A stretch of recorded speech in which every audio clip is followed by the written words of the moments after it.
Hello hi everyone. देखो next अपन chapter start करते हैं, चैप्टर 12 इलेक्ट्रिसिटी। अब देखो इलेक्ट्रिसिटी टर्म से ही पता चल जाता है कि अपन इसके बारे में, इस चैप्टर के अंदर अपन इलेक्ट्रॉन्स के बारे में स्टडी करेंगे या इलेक्ट्रॉन्स की मूवमेंट होती है उसके कारण क्या क्या इफेक्ट्स प्रोड्यूस होते हैं उसके लिए अपन स्टडी करेंगे। जनरली देखो इलेक्ट्रिसिटी का मतलब होता है फ्लो ऑफ इलेक्ट्रॉन को, अपन क्या कहते हैं, इलेक्ट्रिसिटी कहते हैं। जब इलेक्ट्रॉन फ्लो करते हैं तो वहाँ पे देखो दो चीज़ें हो सकती है। एक इलेक्ट्रॉन के फ्लो के अंदर रुकावट भी प्रोड्यूस हो सकती है जिसे अपन आगे बढ़कर इसका नाम कहेंगे रेजिस्टेंस। तो obstruction in the flow of electrons it is known as by the resistance. जब इलेक्ट्रॉन फ्लो करेंगे तो उनकी एक स्पीड्स भी होगी। किस स्पीड से फ्लो करते हैं तो अपन एक कॉन्सेप्ट के हिसाब से उसे अपन क्या कहते हैं, इलेक्ट्रिक पोटेंशियल, जिसे आप आम कॉमन लैंग्वेज के अंदर वोल्टेज कहते हो। एक और कि कितने इलेक्ट्रॉन फ्लो हो रहे हैं अपन के एक सेकेंड टाइम के अंदर, जिसे अपन कहते हैं इलेक्ट्रिक करंट। तो ये तीन चीज़ें अपन को इस बुक के अंदर स्टडी करनी है और उनके क्या इफेक्ट्स होते हैं वो अपन को इस चैप्टर के अंदर स्टडी करना है। अब यहाँ पे देखिए फर्स्ट टर्म अपन का आता है इलेक्ट्रिक करंट। तो करंट का मतलब क्या होता है? करंट का मतलब होता है फ्लो। किसी भी सब्सटेंस का फ्लो होता है तो अपन फिजिक्स के अंदर उस फ्लो टर्म के लिए अपन करंट यूज करते हैं। Generally flow with respect to certain area, कि किसी भी सब्सटेंस का एक एरिया के रेस्पेक्ट में फ्लो हो रहा है तो उसके लिए अपन करंट यूज करते हैं। अगर सपोज करो एक हमारी रिवर है, जैसे सपोज कीजिए ये एक हमारी रिवर है, इसमें क्या है, वाटर मूव कर रहा है। अभी ये एक अपन का पर्टिकुलर एरिया हो गया, इस एरिया के रेस्पेक्ट के अंदर हमारी वाटर का फ्लो क्या है तो उसके लिए अपन करंट यूज करते हैं।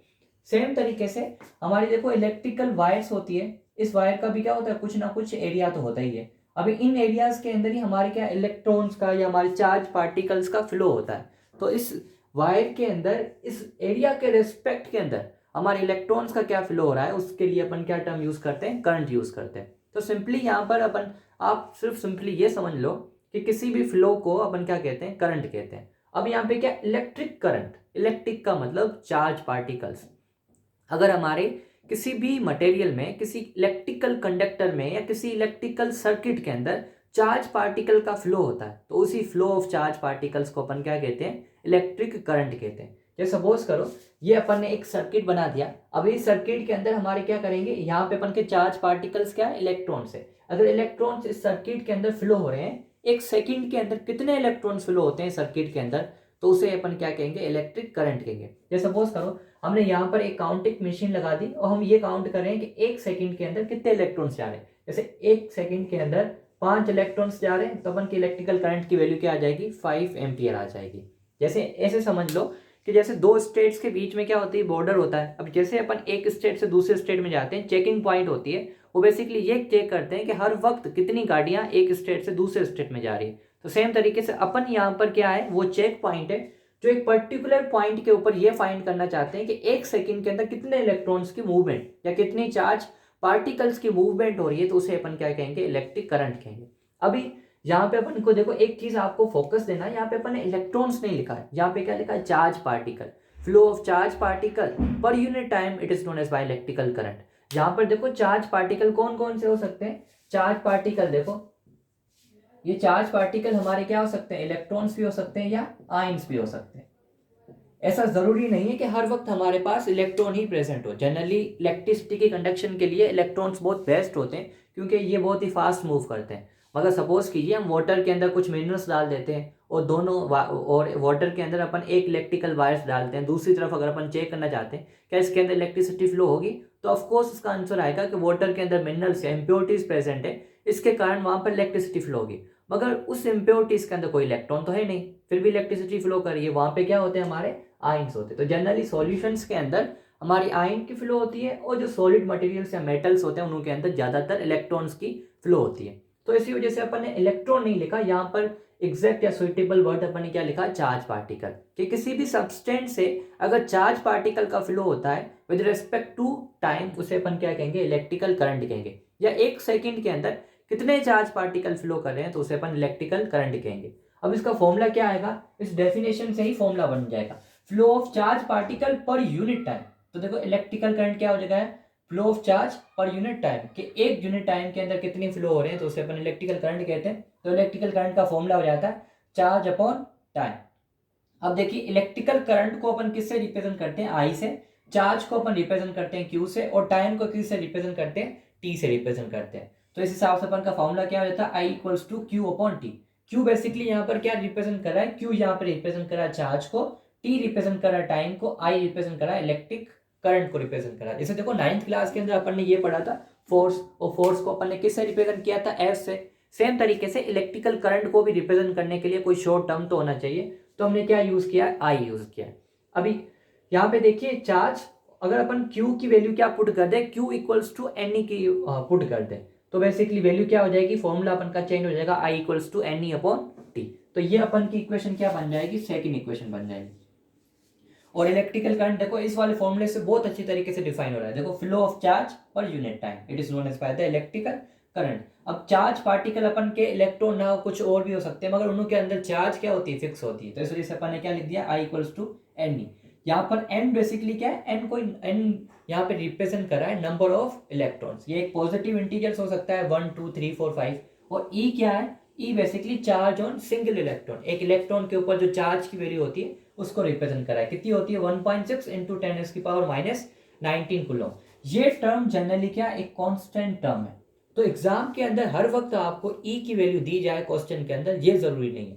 तो इस वजह से इस वाली वैल्यू को आपको हमेशा लर्न रखना पड़ेगा। ये आपको देखो 11th 12th के अंदर भी काम आएगा, यहाँ पे भी काम आएगा, क्योंकि ये वैल्यू जैसे अपन ने देखो वहां पे पढ़ा था, वहां पे बेसिकली फोर्स के अंदर अपन की जी की वैल्यू क्या थी, ग्रेविटेशनल कांस्टेंट, उसकी वैल्यू कांस्टेंट थी। सेम तरीके से चार्ज ऑन इलेक्ट्रॉन की वैल्यू क्या होती है, कांस्टेंट होती है। इसी कारण ये वैल्यू आपको लर्न रखनी पड़ेगी, क्योंकि ये चेंज होती नहीं है बार बार। तो एग्जाम के अंदर कभी कभी तो इसकी वैल्यू अपन को दी जाती है, कभी कभी नहीं देते, क्योंकि उनको पता है कि बच्चों को भी पता है, हमें पता है इसकी वैल्यू कांस्टेंट है, चेंज नहीं हो सकती। तो इसके लिए ये आपको वैल्यू हमेशा लर्न रखनी है। कितनी होती है चार्ज एक सिंगल इलेक्ट्रॉन के ऊपर, 1.6 इंटू 10⁻⁻19 कूलम। सी रिप्रेजेंट कर रहा है कूलम को। अब देखो जैसे हर एक फिजिकल क्वांटिटीज को, कुछ फिजिकल क्वांटिटीज को छोड़कर ज्यादातर जो भी अपन की फिजिकल क्वांटिटीज होती है उनकी कुछ ना कुछ एक पर्टिकुलर यूनिट होती है। अगर यूनिट ना हो तो फिजिकल क्वांटिटी का कोई मीन ही नहीं निकलता। जैसे सपोज करो अगर अपन को दूध लेने जाना है, तो अपन ये कहते हैं कि मैं 5 किलो दूध लेने जा रहा हूँ, ऐसे थोड़ी कहते हैं मैं 5 दूध लेने जा रहा हूँ। तो अपन पीछे क्या लगा रहे हैं, केजी लगवा रहे हैं। सेम तरीके से बेसिकली दूध को अपन लीटर केजी दोनों के अंदर मेजर कर सकते हैं, क्योंकि दूध का 1 लीटर 1 केजी के इक्वल होता है। तो आप केजी बोलो या लीटर बोलो, एक ही बात होती है। सेम कंडीशन वाटर के लिए भी अप्लीकेबल होती है, मगर हमारे फ्यूल्स वगैरह होते हैं वहाँ पे लीटर और किलो के अंदर कुछ डिफरेंस आता है। चलो ये छोड़ो। जैसे अपन सपोज करो अपन शक्कर खरीदने जाते हैं, तो हम ये कहते हैं कि हमें 3 किलो शक्कर खरीदने जा रहा हूँ। ऐसे थोड़ी बोलते हैं कि हम 3 शक्कर खरीदने जा रहे हैं, मतलब 3 का कोई सेंस ही नहीं बदला। जब तक आप पीछे, जैसे आप क्या खरीदने जा रहे हो, शक्कर। शक्कर किस में खरीदोगे, मास के अंदर या वेट के अंदर, और वेट की यूनिट क्या होती है, केजी। जब तक आप केजी नहीं यूज करोगे तब तक आपकी उस फिजिकल क्वांटिटी का कोई मीन ही नहीं निकलता। जैसे मैं ही बोलूँ मैं 3 शक्कर खरीदने जा रहा हूँ, 3 शक्कर का मतलब क्या होता है, हमें कुछ समझ में नहीं आ रहा जब तक हम ये नहीं बोलेंगे हम 3 किलो शक्कर खरीदने जा रहे हैं। तो 3 किलो पीछे क्या आ गया, केजी। अब देखो सारी चीजें समझ में आ गई कि ये भाई साहब जाएगा और 3 केजी शक्कर लेकर आ जाएगा वापस। तो सेम तरीके से हमारी इलेक्ट्रिकल करंट भी एक फिजिकल क्वांटिटी है, तो इसकी भी कुछ ना कुछ यूनिट होनी चाहिए। जैसे हम कहें कि हमारी वायर के अंदर इलेक्ट्रिकल करंट फ्लो हो रही है, तो क्या अपन करते हैं, पीछे अपन एक टर्म यूज करते हैं, उसका यूनिट यूज करते हैं। तो यूनिट क्या होता है, यूनिट जनरली फॉर्मूले से ही निकलता है। देखो आई का फॉर्मूला क्या है, क्यू अपॉन टी। तो क्यू बेसिकली किसको रिप्रेजेंट कर रहा है, चार्ज को, टी रिप्रेजेंट कर रहा है टाइम को। तो चार्ज की यूनिट क्या होती है, चार्ज की यूनिट है कूलॉम। ये यहाँ पे अपन ने लिख ली। तो चार्ज की यूनिट क्या है, कूलॉम, और टाइम की यूनिट क्या है, सेकंड। तो इलेक्ट्रिकल करंट की एक तो यूनिट हो जाती है कूलॉम अपॉन सेकंड, जो जनरली यूज नहीं की जाती। अगर इसे ही अपन एक टर्म में यूज करें तो इसे क्या कहेंगे, एम्पियर कहेंगे। तो ऐसा यूनिट दोनों है, कूलॉम अपॉन सेकंड या एम्पियर। ज्यादातर ऐसा यूनिट के अंदर क्या कंसीडर किया जाता है, एम्पियर कंसीडर किया जाता है। तो इलेक्ट्रिकल करंट की अपन की यूनिट क्या होगी, कूलॉम अपॉन सेकंड या एम्पियर। क्योंकि इलेक्ट्रिकल करंट को सबसे पहले किसने बताया था, एंड्री मेरी एम्पियर ने बताया था। तो उनके बेसिकली ऑनर के अंदर हमने इलेक्ट्रिकल करंट की यूनिट का नाम क्या रख दिया, एम्पियर रख दिया। और इसको अपन कैसे लिखते हैं, कैपिटल ए से लिखते हैं। कैपिटल ए का मतलब क्या, एम्पियर। जो सपोज करो मैं कहूँ कि मेरे वायर के अंदर इलेक्ट्रिकल करंट फ्लो हो रही है, कितनी फ्लो हो रही है, मैं आंसर दूंगा 5 एम्पियर, 6 एम्पियर, 1 एम्पियर। तो पीछे क्या लगाऊंगा, मैं यूनिट लगाऊंगा। तो ये ए बेसिकली क्या रिप्रेजेंट कर रहा है, इलेक्ट्रिकल करंट की यूनिट एम्पियर को रिप्रेजेंट कर रहा है। तो 5 एम्पियर, 6 एम्पियर और 1 एम्पियर ये अलग अलग क्वांटिटीज है, और ये पीछे जो मैंने ए लगाया ये इसकी क्या यूनिट है। तो इलेक्ट्रिकल करंट की यूनिट क्या है, एम्पियर। या कूलम अपॉन सेकेंड, दोनों यूनिट राइट मानी जाती है। वैसे unit generally coulomb upon second या एम्पियर दोनों को कंसिडर किया जाता है, मगर एम्पियर बहुत ही ज़्यादा प्रेफरेंस दिया जाता है। तो अगर आपको कोई भी पूछे कि what is the unit of electrical current, तो आंसर देना एम्पियर। अगर फर्दर पूछे कि और क्या हो सकती है, तो फिर आप कूलम अपॉन सेकेंड आंसर दे देना। और कैसे निकलती है उसके फॉर्मूले से पता चल जाता है, चार्ज की यूनिट कूलम, टाइम की यूनिट सेकेंड। अब देखो एक चीज और याद रखनी है, आगे अपन के न्यूमेरिकल्स आएंगे, वहां पर न्यूमेरिकल्स के अंदर आपको अलग अलग वैल्यू दी जाएगी, उन वैल्यू के पीछे उनकी यूनिट्स लिखी होगी। तो यूनिट से ही पता चलना है कि हमारे को उस डेटा के अंदर क्या क्या दिया हुआ है, क्वेश्चन के अंदर हमारे को क्या क्या गिवन है। ये सपोज करो अगर क्वेश्चन आए, if the 5 ampere current is flowing through a conductor having a charge 10 coulomb, तो इसका मतलब 5 एम्पियर, तो हमारे को करंट की वैल्यू क्या दी हुई है 5 एम्पियर, और चार्ज की यूनिट क्या दी हुई है, चार्ज की वैल्यू क्या दी हुई है 10 कूलम। देखो हमने कहा अभी कि चार्ज की यूनिट क्या होती है कूलम, तो कूलम किसी के भी पीछे लगे तो इसका मतलब आपको चार्ज की वैल्यू दी हुई है सेकंड, उसका मतलब टाइम की वैल्यू दी हुई है एम्पियर, मतलब करंट की वैल्यू दी हुई है। तो ये चीज़ आपको लर्न रखनी है जब आप न्यूमेरिकल्स सोल्व करते हो, तो ये चीज़ें बहुत हेल्प करती है। कभी कभी अपन को पता नहीं चलता कि डेटा के अंदर क्या दिया हुआ है, तो वहाँ पे आपके यूनिट्स ही आपकी हेल्प करते हैं कि आपको क्या क्या दिया हुआ है। अभी देखो अपन इसी चीज़ को एक डायग्राम में समझते हैं। एक अपन सर्किट बनाते हैं, इलेक्ट्रिकल सर्किट। इलेक्ट्रिकल सर्किट किसे कहते हैं आगे अपन पढ़ लेंगे, वैसे डिफाइन कर लेता हूँ। एक ऐसा वायर का कॉम्बिनेशन जो कंटिन्यूस हो, जिसके अंदर कभी भी ब्रेकडाउन ना हो, या continuous supply of wires which is connected to the two terminals of a battery, it is known as by the electrical circuit. कि ऐसा कंटिन्यूस वायर का कॉम्बिनेशन जो दो टर्मिनल ऑफ बैटरी के साथ कनेक्टेड हो, तो उसे अपन सर्किट कहते हैं। अब इसी सर्किट के अंदर अपन क्या करते हैं, एक वायर उठाते हैं, उसको नेगेटिव टर्मिनल के साथ कनेक्ट करते हैं, उसको एक डिवाइस के साथ कनेक्ट करते हैं जिसका नाम है एमीटर। एमीटर एक डिवाइस है जो करंट की वैल्यू को मेजर करने के लिए यूज किया जाता है। और आगे अपन एक बल्ब लगाते हैं, क्योंकि अपन को कैसे पता चलेगा कि करंट फ्लो हो रही है नहीं हो रही है। तो बल्ब वगैरह अगर कोई सॉरी, तो अपन को कैसे पता चलेगा कि बेसिकली चीज़ें फ्लो हो रही है, तो इसके लिए अपन क्या लगा देते हैं, बल्ब लगा देते हैं, क्योंकि इलेक्ट्रिकल अप्लायंसेस क्या करेगा, काम करेगा। और आगे अपन क्या लगा देते हैं, एक की का मतलब स्विच, कि अपन हम हमारी मर्जी के हिसाब से इस सर्किट को ऑन या ऑफ कर सकते हैं। और आगे फिर फर्दर इसी वायर को अपन पॉजिटिव टर्मिनल के साथ कनेक्ट कर देते हैं। अब देखो यहाँ पे क्या होगा कि जैसे ही दो टर्मिनल के साथ कनेक्ट करेंगे और की को ऑन कर देंगे, तो फ्लो ऑफ इलेक्ट्रॉन्स स्टार्ट हो जाएगा। तो flow of electron per unit time को अपन क्या कहते हैं, इलेक्ट्रिकल करंट कहते हैं। अब क्वेश्चन ये आता है कि इलेक्ट्रिकल करंट की डायरेक्शन क्या होगी, from negative to the positive terminal या positive to the negative terminal. ये क्वेश्चन देखो पूछा भी जाता है, सिर्फ आपको ये पूछेंगे कि what is the direction of electrical current, ये नहीं पूछेंगे क्यों होती है। तो अपन दोनों देखो यहाँ पे करेंगे कि डायरेक्शन भी क्या होती है और क्यों होती है, दोनों को यहाँ पर आज अपन सोल्व कर लेंगे। तो फर्स्ट आता है, तो देखो इलेक्ट्रिकल करंट की डायरेक्शन क्या होती है, तो इसका सिंपल सा आंसर होता है opposite to the flow of electron. जैसे इलेक्ट्रॉन्स फ्लो करेंगी जिस डायरेक्शन के अंदर, उसके अपोजिट डायरेक्शन के अंदर इलेक्ट्रिकल करंट की डायरेक्शन होती है। जैसे देखो हमें पता है बेसिकली नेगेटिव टर्मिनल का मतलब क्या होता है कि यहाँ पर इलेक्ट्रॉन्स की डेंसिटी ज़्यादा होगी। पॉजिटिव टर्मिनल का मतलब क्या होता है, जहाँ पर इलेक्ट्रॉन की डेंसिटी कम होगी।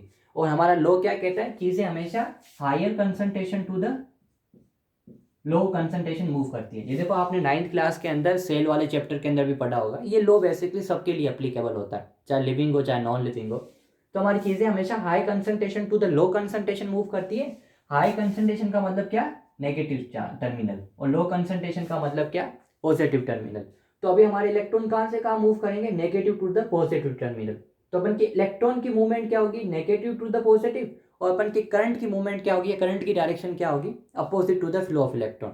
अगर इलेक्ट्रॉन नेगेटिव टू पॉजिटिव जा रहे हैं तो करंट कैसे जाएगी, पॉजिटिव टू नेगेटिव। हम यही तो कह रहे हैं, opposite to the flow of electron क्या होगी, हमारी करंट की डायरेक्शन।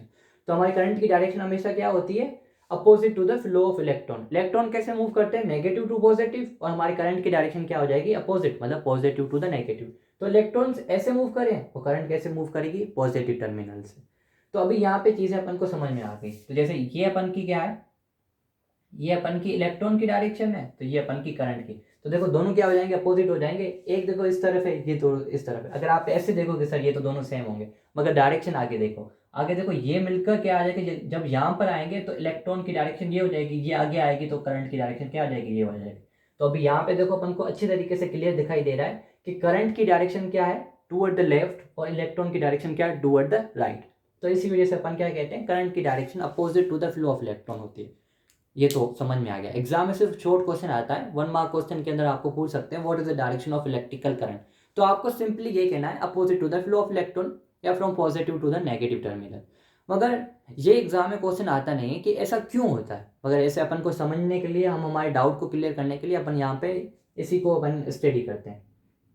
देखो अभी सबसे पहले कंफ्यूजन यहाँ पे आती है, अपन कहते हैं flow of electron per unit time is known as by the electrical current, कि इलेक्ट्रॉन के फ्लो को विद रेस्पेक्ट टू टाइम हम क्या कहते हैं, इलेक्ट्रिकल करंट कहते हैं। तो फिर जो इलेक्ट्रॉन की डायरेक्शन होनी चाहिए वही अपन की इलेक्ट्रिकल करंट की डायरेक्शन होनी चाहिए, मगर हमने ऐसे कुछ कहा नहीं कि हमने इलेक्ट्रॉन के अपोजिट ही इलेक्ट्रिकल डायरेक्शन को कंसिडर किया। तो ऐसा क्यों किया, कुछ ना कुछ तो रीजन रहा होगा ना, क्योंकि साइंस के अंदर सारी चीजें ऐसे तो होती नहीं। तो अभी देखो इसका रीजन बेसिकली ये है कि जिस टाइम हमने करंट के बारे में स्टडी किया, तो देखो करंट के बारे में कब किया था, 75-86, मतलब इसके बीच में करंट के बारे में अपन को पता चला था। अभी इस वक्त हमारे को इलेक्ट्रॉन के बारे में नहीं पता था, हम ये समझ कर चलते थे कि बेसिकली पॉजिटिव चार्ज क्या करती है, मूव करती है। तो उस वक्त या उस दौरान हमारे को इलेक्ट्रॉन के बारे में अच्छे तरीके से पता नहीं था। हम ये मानते थे बेसिकली पॉजिटिव चार्ज क्या करती है, मूव करती है। तो बेसिकली हमने ये कहा flow of charge particle per unit time is known as by the electrical current. और वो चार्ज पार्टिकल हम क्या कंसीडर करते थे उस टाइम, पॉजिटिव चार्ज। और पॉजिटिव चार्ज कैसे मूव करती है, positive to the negative terminal. तो इस वजह से लोगों ने ये माना कि बेसिकली जैसे ये पॉजिटिव चार्ज है, ये पॉजिटिव चार्ज, ये पॉजिटिव चार्ज, तो अब the flow of positive charge को अपन क्या कहेंगे, इलेक्ट्रिकल करंट कहेंगे। जो पॉजिटिव चार्ज की डायरेक्शन होगी वही अपन की क्या होगी, इलेक्ट्रिकल करंट की डायरेक्शन होगी। तो पॉजिटिव चार्ज की डायरेक्शन ये, तो अपन की आई की भी डायरेक्शन क्या हो जाएगी, ये हो जाएगी। मगर कुछ टाइम के बाद अपन को ये पता चला पॉजिटिव चार्ज तो फ्लो ही नहीं करती, फ्लो करने के लिए हमारे इलेक्ट्रॉन रेस्पॉन्सिबल होते हैं या आयंस रेस्पॉन्सिबल होते हैं। मगर इलेक्ट्रॉन्स कैसे मूव करते हैं, इलेक्ट्रॉन बेसिकली पॉजिटिव चार्ज के अपोजिट डायरेक्शन के अंदर मूव करते हैं। तो देखो ये अपन के क्या होंगे, इलेक्ट्रॉन्स, ये इलेक्ट्रॉन, ये इलेक्ट्रॉन, इलेक्ट्रॉन की मूवमेंट क्या होगी, इस तरफ। तो हमें ये पता कि किसी भी सर्किट के अंदर जो इलेक्ट्रिकल करंट प्रोड्यूस होती है वो इलेक्ट्रॉन्स के कारण या उनके फ्लो के कारण प्रोड्यूस होती है। और इलेक्ट्रॉन्स की मूवमेंट क्या हो गई, इलेक्ट्रॉन की मूवमेंट हमारी जो पॉजिटिव चार्ज के मूवमेंट के जस्ट अपोजिट हो गई। तो इसी कारण हमने ये पहले अज्यूम कर लिया था कि basically positive charge, flow of positive charge को, या जो पॉजिटिव चार्ज की डायरेक्शन होगी वही अपन की इलेक्ट्रिकल करंट की डायरेक्शन होगी। और जनरली ये एक वेक्टर क्वांटिटी होती नहीं है, तो डायरेक्शन इतना मैटर करेगी हमारे आगे। तो इस वजह से अपन ने इस वाले कॉन्सेप्ट को चेंज करना सही नहीं माना। और उनके ओनर के अंदर जो उन्होंने कहा था उनके रिस्पेक्ट के अंदर हमने भी ये मान लिया कि बेसिकली जो पॉजिटिव चार्ज की जो डायरेक्शन होगी या opposite to the flow of electron की डायरेक्शन के अंदर ही अपन इलेक्ट्रिकल करंट की डायरेक्शन को अज्यूम कर लेंगे। तो आई होप सो समझ में आ गया होगा। मैं फिर से आपको डिफाइन करता हूँ। देखो पहले हम क्वेश्चन ये है कि why we assume that the direction of current is opposite to the flow of electron, कि इलेक्ट्रॉन के अपोजिट डायरेक्शन के अंदर ही अपन करंट की डायरेक्शन को क्यों अज्यूम करते हैं। तो उसका सबसे पहला आंसर, सुइटेबल आंसर ये है कि उस टाइम हमारे को ये नहीं पता था कि बेसिकली इलेक्ट्रिकल करंट इलेक्ट्रॉन्स के फ्लो के कारण प्रोड्यूस होती है। हमें ये पता था, हम ये मानते थे कि बेसिकली पॉजिटिव चार्ज के फ्लो के कारण ही क्या प्रोड्यूस होती है, इलेक्ट्रिक करंट प्रोड्यूस होती है। तो पॉजिटिव चार्ज कैसे मूव करती है, positive to the negative terminal. तो अपन की इस तरीके से क्या करेगी, मूव करेगी। जैसे पॉजिटिव चार्ज है तो ऐसे मूव करेगी। अगर बाद में ये पता चला कि पॉजिटिव चार्ज तो मूव करती नहीं है, मूवमेंट तो इलेक्ट्रॉन से नेगेटिव चार्ज करती है। तो इलेक्ट्रॉन या नेगेटिव चार्ज कैसे मूव करते हैं, नेगेटिव टू पॉजिटिव टर्मिनल। तो अपन यहाँ पे दो टर्मिनल्स बनाते हैं, एक नेगेटिव एक पॉजिटिव, एक नेगेटिव एक पॉजिटिव। तो पॉजिटिव चार्ज कैसे मूव करती है, पॉजिटिव टू नेगेटिव टर्मिनल। और नेगेटिव चार्ज कैसे मूव करती है, नेगेटिव टू पॉजिटिव टर्मिनल। तो हमें बाद में ये पता चला कि electrons basically negative to positive terminal move करते हैं, और इलेक्ट्रॉन्स के कारण ही क्या प्रोड्यूस होती है, इलेक्ट्रिकल करंट प्रोड्यूस होती है। मगर हमने ये पहले अज्यूम कर लिया था कि हमने ये मान लिया था कि बेसिकली पॉजिटिव चार्ज की डायरेक्शन को हम क्या मानेंगे, इलेक्ट्रिकल करंट की डायरेक्शन मानेंगे। बाद में अपन को ये भी पता चला कि इलेक्ट्रिकल करंट एक वेक्टर क्वांटिटी नहीं होती। इसी कारण हमने इसके कॉन्सेप्ट के अंदर कोई चेंजिंग नहीं किया, क्योंकि ये कॉन्सेप्ट हमारी आगे चलकर किसी भी फिजिक्स या हमारे इलेक्ट्रिकल प्रॉब्लम्स के अंदर कोई कन्फ्यूजन प्रोड्यूस इतनी ज़्यादा नहीं करने वाला। तो हमने ये अज्यूम कर लिया कि जो देखो इलेक्ट्रॉन्स कैसे मूव करते हैं, electron negative to positive terminal move कर रहे हैं। तो इसी वजह से अपन ये कहते हैं कि flow of opposite to the flow of electron की डायरेक्शन को अपन क्या मानेंगे, इलेक्ट्रिकल करंट की डायरेक्शन मानेंगे। तो इलेक्ट्रॉन कैसे मूव करें, नेगेटिव पॉजिटिव, और अपन की पॉजिटिव चार्ज हमने किया था पॉजिटिव नेगेटिव। तो इसी वजह से अपन ये मानते हैं कि हमारी इलेक्ट्रिकल करंट की direction opposite to the flow of electron की डायरेक्शन में होती है। लास्ट में देखो अपन का एक क्वेश्चन है, डिफाइन 1 एम्पियर, कि 1 एम्पियर अपन किसे कहेंगे। अब देखो इस वाले फॉर्मूले को देखो, एम्पियर का मतलब क्या है, उसकी यूनिट। इस वाले फॉर्मूले के अंदर अपन क्या वैल्यू पुट करें कि अपन का आंसर 1 आ जाए, तो उसका सिंपली आंसर ये होता है जितनी आप ऊपर वैल्यू पुट करो उतनी नीचे कर दो। सबसे सिंपल क्या करोगे कि ऊपर आप 1 पुट कर दो, नीचे 1 पुट कर दो, तो आंसर क्या आ जाएगा, आपका 1 आ जाएगा। जैसे I equals to Q upon t, if q equals to 1 I equals to 1, तो आंसर क्या आ जाएगा 1 अपॉन 1 इक्वल्स टू 1। और पीछे अपन क्या लगाते हैं, यूनिट, इलेक्ट्रिकल करंट की यूनिट क्या लगाएंगे, एम्पियर।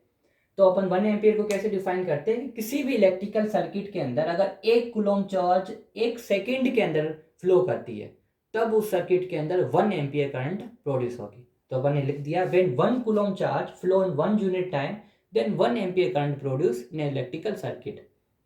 इसका ये एम्पियर बेसिकली एक स्टैंडर्ड एसआई यूनिट है इलेक्ट्रिकल करंट की।